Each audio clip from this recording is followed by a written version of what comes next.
Hello everyone. Welcome back to my channel. Today, we're going to explore one of the most fascinating and mysterious stories in human history, the Library of Alexandria, a place that once held the knowledge of the ancient world. But before we begin, I want you to think about this. What if all that knowledge had survived until today? How different would our world be? The Library of Alexandria was not just a place where books were stored. It was one of the most ambitious intellectual projects in human history. Located in the ancient city of Alexandria in Egypt, it aimed to gather all the knowledge of the known world under one roof. At a time when information was scattered across different civilizations, this idea was revolutionary. The library became a symbol of human curiosity, learning, and the desire to understand the world. The story of its creation begins with Alexander the Great, who founded the city of Alexandria in 331 BC. Strategically positioned between the Mediterranean Sea and the Nile River, the city quickly became a major center for trade and cultural exchange. After Alexander's death, his empire was divided, and Egypt came under the rule of Ptolemy, the first Soter, one of his generals. Unlike many rulers of his time, Ptolemy was not only interested in power, but also in knowledge and culture. Ptolemy I envisioned Alexandria as more than just a political capital. He wanted it to become the intellectual heart of the world. To achieve this, he initiated the creation of the Library of Alexandria in the early 3rd century BC. His goal was incredibly ambitious: to collect every piece of written knowledge available, from philosophy and science to literature and history. This vision laid the foundation for what would become the greatest center of learning in the ancient world. The project was further expanded by his son, Ptolemy II Philadelphus, who played a crucial role in developing the library into a vast and organized institution. Under his rule, the collection grew rapidly, attracting scholars, writers, and thinkers from across the Mediterranean and beyond. The library was not isolated. It was deeply connected to the intellectual life of the city and supported by the state. What made the Library of Alexandria truly unique was its purpose. It was not simply about preserving texts, but about actively studying, translating, and expanding knowledge. Works from different cultures were brought together, compared, and analyzed. Greek, Egyptian, Persian, and Indian ideas all met in one place, creating an environment of intellectual exchange that had never been seen before. In essence, the Library of Alexandria represented humanity's first large-scale attempt to create a universal knowledge hub. It was more than a building. It was a vision of a world where information could be collected, shared, and developed for the benefit of all. Even today, it stands as a powerful reminder of what can be achieved when curiosity and ambition come together. The Library of Alexandria was not a single isolated building, but part of a much larger and more complex institution known as the Mousion. The word Mousion literally means Temple of the Muses, referring to the goddesses of inspiration in Greek mythology. However, this was not a religious temple in the traditional sense. It functioned more like one of the world's first research institutes, a place dedicated entirely to learning, discovery, and intellectual collaboration. Within this complex, scholars lived, studied, and worked together. There were lecture halls, gardens, dining areas, and spaces for discussion and debate. It was designed to encourage constant interaction between thinkers from different backgrounds. In many ways, the Mousion can be seen as the earliest version of a modern university, where knowledge was not only preserved, but actively created and shared. The organization of the library itself was also remarkably advanced for its time. Texts were carefully categorized, often by subject or author, and stored as papyrus scrolls. One of the most important figures in this system was Callimachus, a scholar who created one of the first known library catalogs called the Pinnaces. This catalog helped organize hundreds of thousands of works and made it easier for scholars to find and study specific texts. The way the library collected knowledge was both fascinating and aggressive. Alexandria was a major port city, and every ship that arrived was subject to inspection.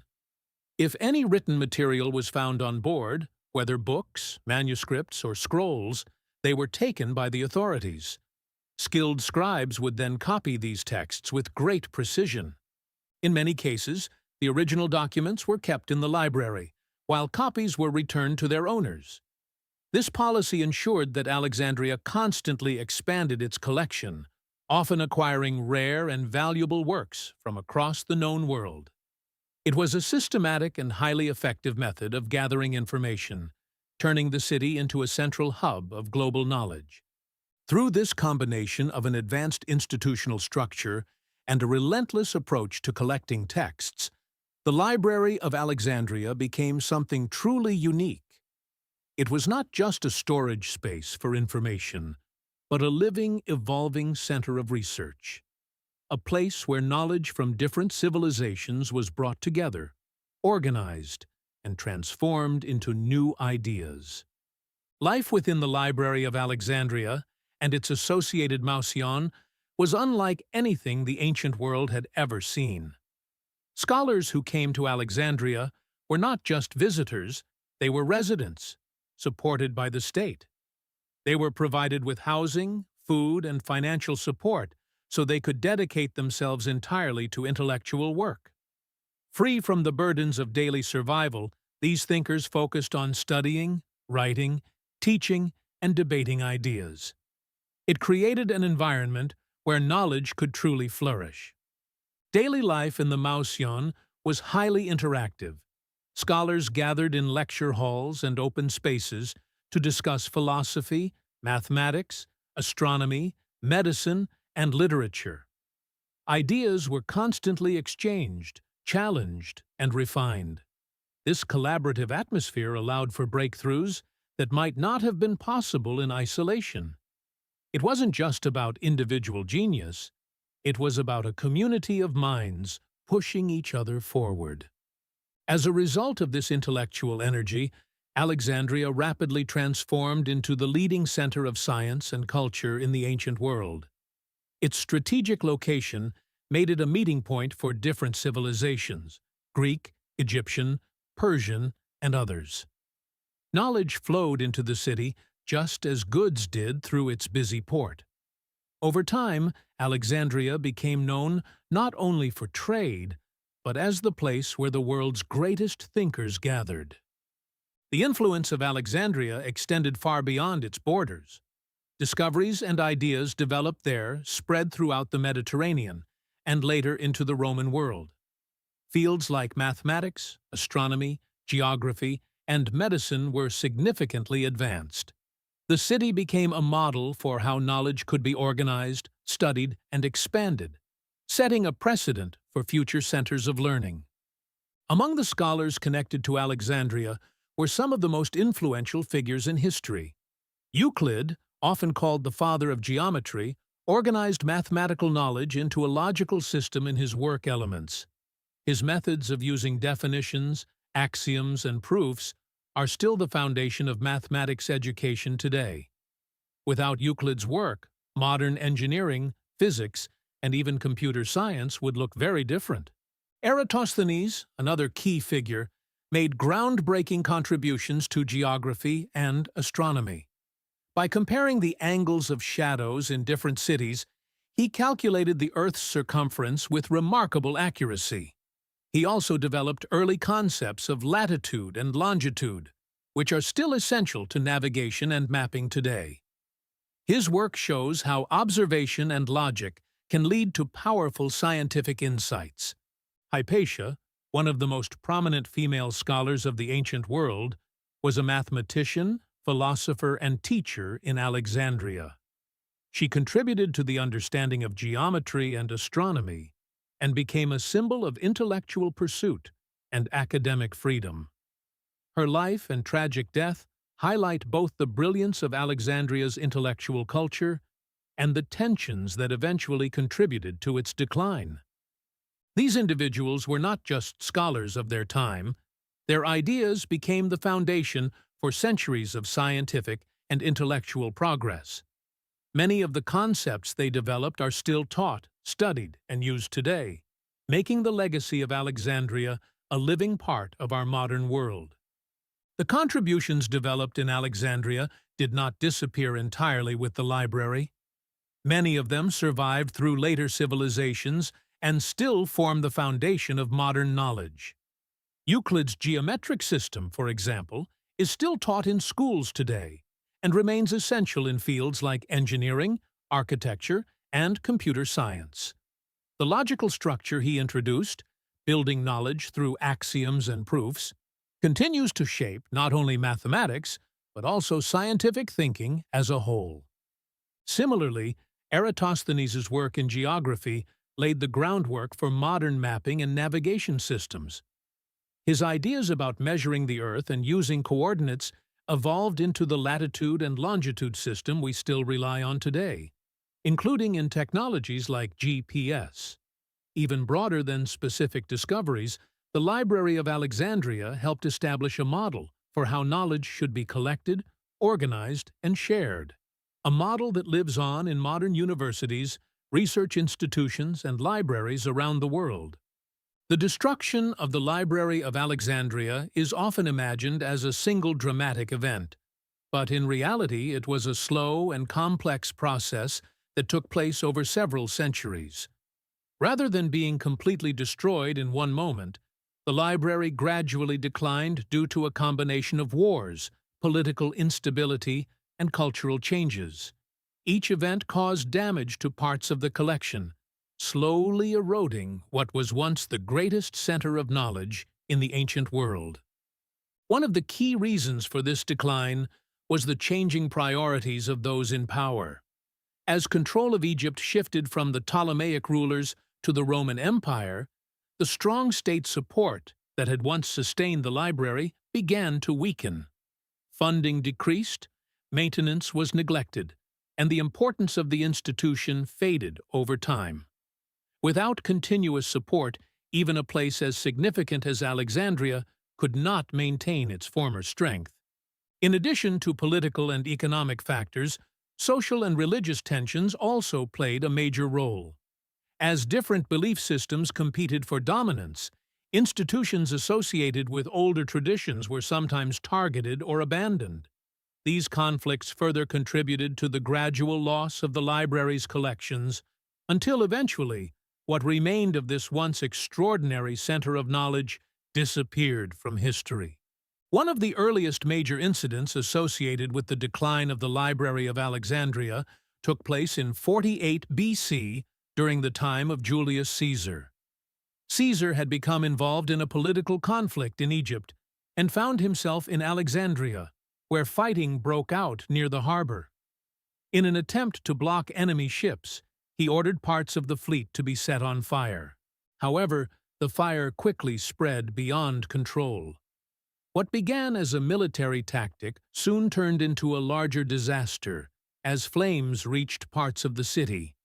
Ancient sources suggest that warehouses, storage areas, and possibly sections of the library's collection were damaged or destroyed in the process. While it is still debated how much of the library was lost at this stage, it is widely believed that this event marked the beginning of its physical decline. Following this period, Alexandria came under Roman rule, and the library entered a new phase. Although the city remained important, the level of attention and funding given to the library gradually decreased. The Roman authorities did not prioritize the institution in the same way the Ptolemaic rulers had. Over time, the lack of consistent support weakened the structure, reduced its influence, and limited its ability to maintain and expand its vast collection. As years passed, this neglect had serious consequences. Without proper care, preservation of the scrolls became more difficult, and the intellectual community that once thrived there began to disperse. The library slowly lost its status as the center of learning it once was. Instead of a sudden collapse, this was a quiet but steady decline that eroded its importance piece by piece. In the 4th century AD, another major turning point came with the rise of religious tensions within the Roman Empire. As Christianity became more dominant, older pagan institutions and traditions were increasingly challenged. Alexandria, being a diverse and intellectually active city, became a focal point for these conflicts. During this period, certain structures associated with pagan learning, including parts of the library complex, such as the Serapeum, were destroyed. These events further damaged what remained of the intellectual infrastructure of Alexandria. By this stage, the library was no longer the grand institution it once had been, but these final blows ensured that its legacy would survive only through fragments and historical accounts. Another commonly mentioned theory about the destruction of the Library of Alexandria is linked to the Arab conquest of Egypt in the 7th century AD. According to some later historical accounts, when the Muslim general Amr ibn al-As captured Alexandria, he was asked what should be done with the books in the library. The story claims that the Caliph Umar ibn al-Khattab responded by saying that if the books agreed with the Quran, they were unnecessary, and if they disagreed, they should be destroyed. And thus, the remaining contents of the library were burned. However, modern historians largely question the accuracy of this story. The accounts describing this event were written centuries after the conquest and lack strong contemporary evidence. Many scholars believe that by the time the Arab forces arrived in Alexandria, the original Library of Alexandria had already been severely diminished or no longer existed in its original form. As a result, while the story is widely known and often repeated, it is considered more of a legend than a confirmed historical fact. When we look at the full picture, it becomes clear that the disappearance of the Library of Alexandria was not caused by a single person or a single event. Instead, it was the result of a long chain of factors: wars, political changes, loss of funding, and social and religious conflicts.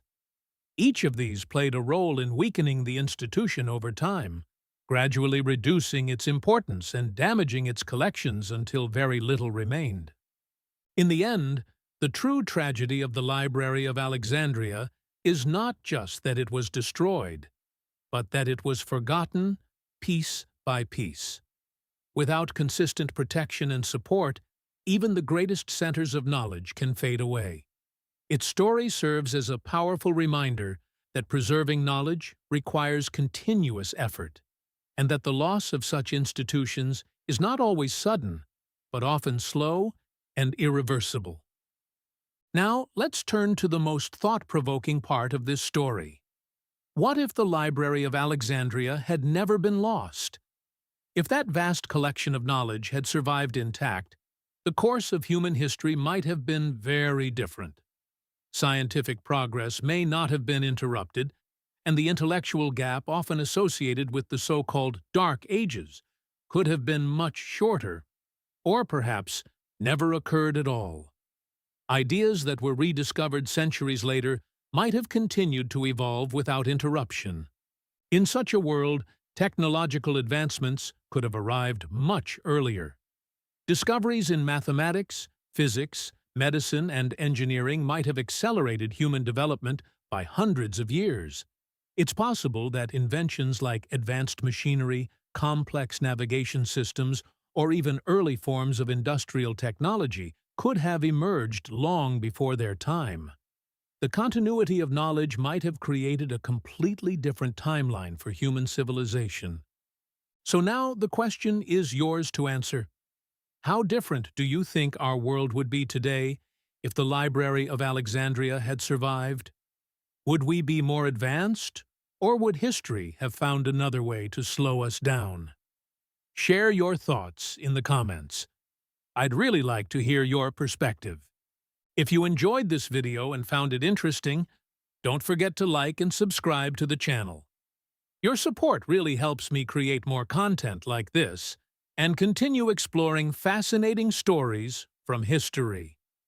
Thank you so much for watching, and I'll see you in the next video.